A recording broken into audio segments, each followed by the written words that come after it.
pantalon, watog, mga pantalon, simba na lang dayon mo dahil siya, at least nakamata na mo sa'yo. No? Short pants, jogging pants, any kind. Bahala mag-pek-pek shorts po ito, okay na basta comfortable ka mo dagan. No? Basta rubber shoes po and then white t-shirt. Klaro na sa inyo ang color pan run. Hindi yung mga naungan niyo, hindi maabot ng color pan, hindi pumutula ha. Hindi yung mga naungan niyo. Pwede na daw mag-heels? Okay, bawal mag-heels. Sa binibigipin na ka mo ang heels. Okay, so tomorrow, klaro sa inyo yung soton. Kung sa oras mo ato diri. Don't worry, kay narap po tayo free food sa venue diri. Ha, narap tayo free pagkaon, ana. O, mula dira, no? And bawal po itong sa rotonda na lang muna sa bike dagat ha. Dapat sa starting point yun. Kaya itong attendance band, ay bitaw na yun sa rotonda na mo appeal. And then, tomorrow na po tayo laro ng lahi. No? Mas tindot dyan yung taga-district na agi representative kay para at least sila po maka-enjoy sa larong Pinoy nato.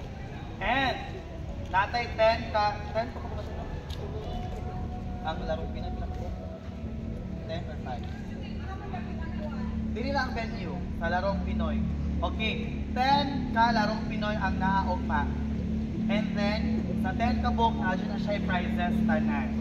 And appeal na sa yung added points kay ipalikamutan ako sa SK Council na naatay overall champion. O naay overall champion which is ang District 2. Charot lang. Now, naay overall champion na siya prize sa awarding nato. Okay? Sige. Klaro na sa inyo ato ang pananog ma. Sure mo. Kasi unya sa GC na napoy makutana. And if ever po na mo chat sa GC nga di pa mi ka reply dayon, kato mga nakabalo na reply po ninyo. Kaya kami ang iba, hindi lang kasi mo reply diri uy sa GC 100 ta ka buok. Origin reply yung ginaulat no, bukod pang ko. Sarap lang. Okay, so tomorrow, Kani ato sa birthday ko, exclusive ni para sa yes, exclusive lang dito siya para sa barangay poblasyon. Except na lang sa ato ang invitational na 7 aside o sa atong crispy. Mura gid na sila ang open sa laing barangay. Pero ang ato ang mga padula, basketball, volleyball, badminton, so on and so forth, taga barangay poblasyon kapit ang pwede mo dula. Taga barangay poblasyon na mutanan? Kasi hindi taga barangay poblasyon din taga ng 500. Kami. Oh, bantay mga appeal pa mo. Kaya mo appeal. So, ilista na to. Ito mga ngalan ninyo. Kaya taga na mo kung 500. Hindi na mo mga pilog na. Okay?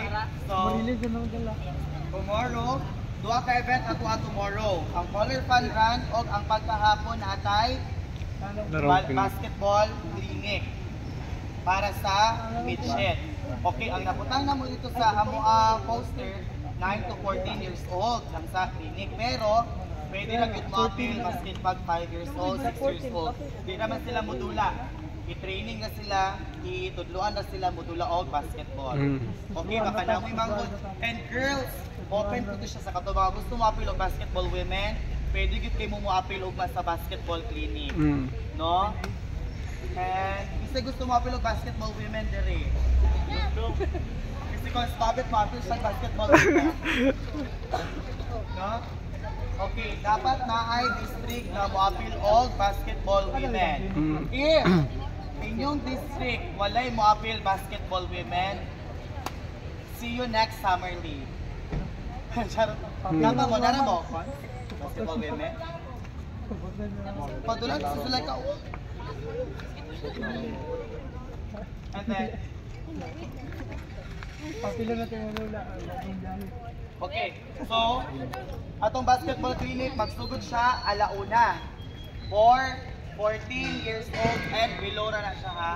And then, ihon po sa inyo ang mga bangkod or sa inyo ang mga igsuon, nana siya yung free snacks na po sa ato ang basketball clinic. Okay, sa atong mga bata. Okay? Yes na nga basketball clinic ma? Okay, very good.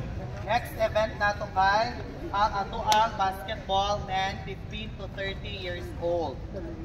So, ang among nakuha nga to manage our basketball league is from Samahang Basketballist ng Pilipinas, ang SBP. So, I'll give the floor to their president sa ato ang rules.